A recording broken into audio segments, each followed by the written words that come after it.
तो इस video lecture में हम पढ़ेंगे रिफ्रैक्शन ऑफ लाइट। पहले आप रिफ्लेक्शन ऑफ लाइट पढ़े थे और इसमें रिफ्रैक्शन ऑफ लाइट पढ़ेंगे। तो ये है रिफ्रैक्शन ऑफ लाइट। पहले आप ये जानें कि रिफ्रैक्शन ऑफ लाइट होता क्या है। तो आप लिख सकते हैं the change in direction of wave passing from one medium to another medium।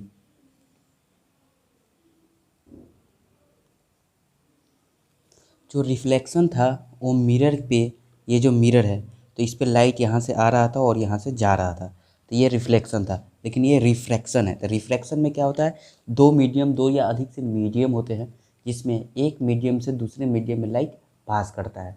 तो जब पास करता है तो क्या होता है, उसमें उसका स्पीड स्लो होता है, फास्ट होता है, किधर मूव करता है, ये सब बात रिफ्लेक्शन ऑफ लाइट में पढ़ा जाता है।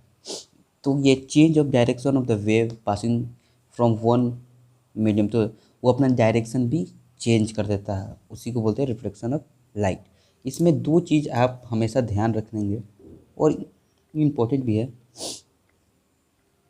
रेयरर मीडियम और डेंसर मीडियम होता है। रेयरर मीडियम क्या होता है, ए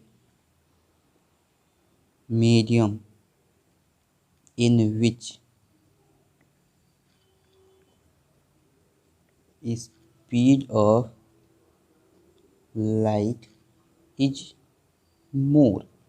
मतलब इस मीडियम में, रेयर मीडियम में स्पीड ऑफ लाइट जिसमें ज़्यादा होता है उसको रेयर मीडियम कहते हैं, जिसमें कंपेयर किया जाता है ज़्यादा कम। जैसे एक ग्लास में कम है उसका स्पीड कंपेयर टू एयर में, वैक्यूम में सबसे ज़्यादा स्पीड होता है लाइट का। उसी तरह अभी denser medium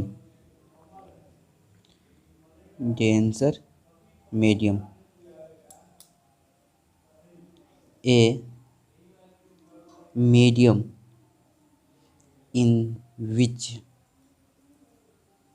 speed of light is less. इसमें स्पीड ऑफ लाइट कम होता है। आप एक एग्जाम्पल के थ्रू आप समझ सकते हैं, जैसे कि कंपेयर कैसे किया जाता है। जैसे आप छोटा सा चीज़ एक समझ लीजिए, जैसे ये लाइन छोटा है कि बड़ा है, ये आप कैसे बताइएगा। ये जो लाइन है ये छोटा है या बड़ा है, कैसे बताइएगा। अगर इसके सामने एक बड़ा लाइन खींच दिया जाए तो बोलेंगे कि ये छोटा है कंपेयर टू इसके। अगर वही इसको भूल जाया जाए और इसके बगल में छोटा लाइन खींच दिया जाए तो क्या बोलेंगे, ये लाइन बड़ा है इसके कंपेरिजन में। तो अगर कोई आदमी बड़ा है या छोटा है किसी के कंपेरिजन में ही किया जाता है। उसी तरह इसमें जैसे अगर मान लीजिए एयर एंड वाटर में किया जाए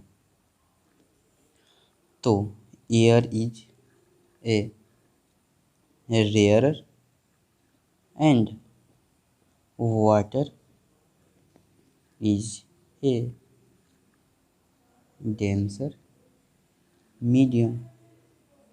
बस इतना ही चीज़ ध्यान रखना, क्योंकि इसमें एयर में लाइट का स्पीड ज़्यादा होता है और वाटर में उसका स्पीड स्लो हो जाता है, इसलिए एयर रेयरर मीडियम है और वाटर डेंसर मीडियम है। अब इसको समझाने के लिए, आपको रेयरर और डेंसर समझाने के लिए एक चीज़, एक स्लैब ले लेते हैं।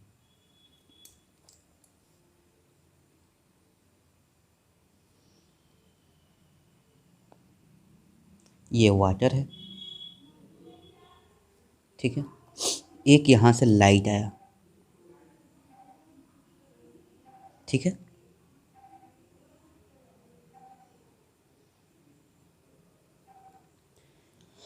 जब ये लाइट आया तो इस पर परपेंडिकुलर डालेंगे,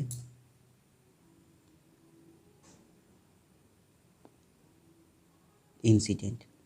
और ये लाइट जब ये वाटर में आया तो इसका स्पीड स्लो हो जाएगा, तो ये थोड़ा सा टर्न लेगा और फिर से ये लाइट उसी स्पीड से, ये क्या है, एयर है, ये एयर है, ये वाटर है।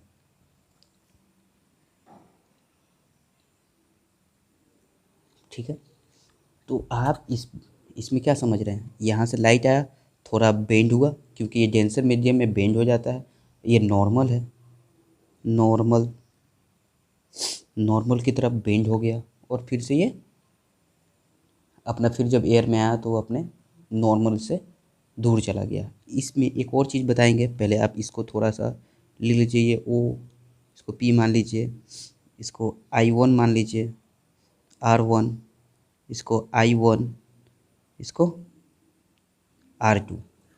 अगर आप पहले यहाँ का कंपैरिजन करें तो इसमें रेयरर मीडियम से आया लाइट और डेंसर मीडियम में टूवर्ड्स द नॉर्मल हो गया। तो आप यहाँ लिखेंगे, नोट देखें,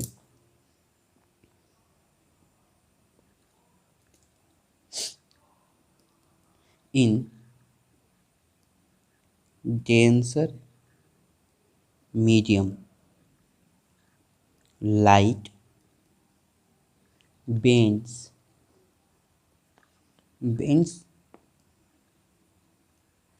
towards the normal, ये नॉर्म एम है, नॉर्मल, ये पहला हो गया। और दूसरा, in rarer medium light bends, इसमें क्या करता है, light bends away from the normal. तो अगर इसको आप ढक के यहाँ देखते तो ये रेयरर मीडियम है, ये डेंसर मीडियम है, तो लाइट आया और तो ये रेयर डेंसर मीडियम है, ये नॉर्मल की तरफ बेंड हो गया। अगर वही इसको ढक लेते हैं तो ये डेंसर मीडियम है, ये रेयरर मीडियम है, लाइट इधर से आया, जब रेयरर मीडियम में आया तो फिर ये नॉर्मल से अवे चल गया। तो आप ये 2 पॉइंट्स को हमेशा ध्यान रखेंगे, ये हमेशा छोटा छोटा टॉपिक बना के आपसे पूछ लिया जाता है।